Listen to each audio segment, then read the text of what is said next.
ओम गणेशाय नमः। प्यारे भक्तगणों, आज आप श्रवण करेंगे बुधवार व्रत कथा।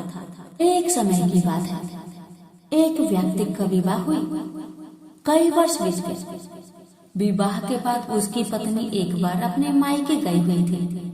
पत्नी के मायके में रहने के कई दिनों बाद उसका पति अपनी पत्नी को विदा करवाने के लिए ससुराल पहुंचा।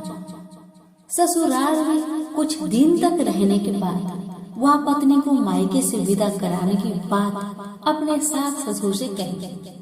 बुधवार का दिन होने के कारण उसके सास ससुर ने कहा कि इस दिन बेटी ससुराल नहीं जा सकती, इस कारण विदाई नहीं हो सकती है।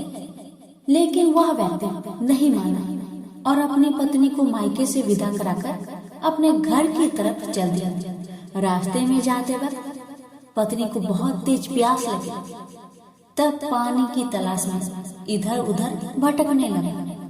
काफी देर के बाद जब वह पानी लेकर वापस लौटा तो उसने देखा कि पत्नी के पास उसी के वेशभूषा में कोई अन्य व्यक्ति पत्नी के संग बैठकर बातें करता हुआ दिखाई दिया। दोनों व्यक्ति आपस में लड़ने लगे। पहले व्यक्ति ने गुस्से में दूसरे व्यक्ति से पूछना लगा कि वह कौन और क्यों उसकी पत्नी के साथ बैठकर बातें कर रहा है।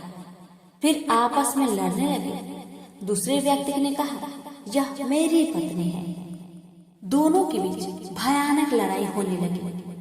तब वहां पर कुछ सिपाही आ गए और स्त्री से उसके असली पति के बारे में पूछने लगे। दोनों व्यक्ति को देखकर स्त्री हैरान हो गई कि कौन मेरा पति है। वह दुविधा में पड़ गई क्योंकि दोनों एक जैसे ही लग रहे थे।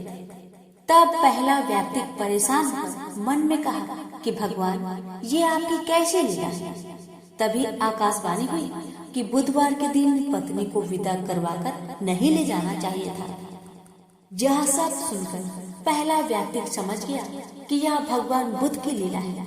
फिर वह व्यक्ति बुद्धदेव से प्रार्थना करने लगा और क्षमा मांगने लगा। फिर फौरन ही बुद्धदेव अंतर्ध्यान हो गए और उस व्यक्ति को अपनी पत्नी मिल गई। तभी से हर दिन बुधवार के दिन भगवान गणेश की पूजा होने लगी। प्रेम से बोले बुद्धदेव की जय हो, गणेश महाराज की जय हो।